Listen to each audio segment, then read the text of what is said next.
For more, we'll cross now to our correspondent in Tehran, Reza Sayah. Hi, Reza. So how significant do you think this visit is? This visit by Iranian President Ebrahim Raisi is being hyped up by the Islamic Republic and billed as a mark of triumph for Tehran, for Damascus, for their partnership and the ties in this region. And I think both countries are going to use this visit to show the world that there is a degree of order and stability and security that has returned to the region, especially to Syria. Of course, it was instability for a very long time that prevented Iranian presidents from visiting Damascus. The last time this happened, 2010, the president was Mahmoud Ahmadinejad. It was a long time ago. A year after that visit, of course, the Syrian civil war started. That was a war that pitted both regional rivals and world superpowers against one another. On one side, you had the government of Syrian President Bashar Assad, backed by Iran, backed by Russia, Shia militias and Hezbollah. On the other side, you Syrian and Kurdish rebel forces backed by Turkey, Gulf Arab states like Saudi Arabia, the United States and Western allies. Eventually, al-Qaeda-linked groups got involved, ISIS got involved. It was a big mess.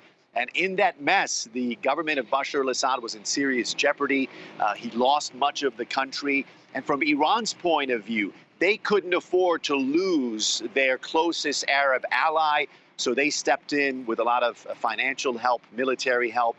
Eventually, Bashar al-Assad succeeded in regaining most of the country. And I think both countries are going to use this trip to send a message to Washington and Western powers that you tried to topple the government of Bashar al-Assad. You tried to sever ties between Damascus and Tehran. It did not happen. The next couple of days, according to reports, there's going to be a lot of agreements, economic cooperation, rebuilding Syria. And as you mentioned earlier, this comes as Iran is on a streak of normalizing ties with regional rivals, most notably Saudi Arabia. So quite a change in the landscape from when the war was at its height. So, Reza, there's at least one regional rival, though, that's clearly not satisfied with Iran's presence in Syria. Tell us more about that.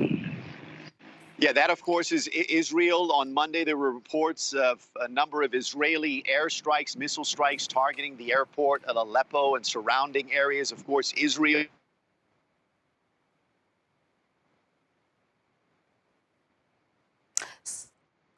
Sorry about that. It looks like we unfortunately have lost our Tehran correspondent, Reza Sayah.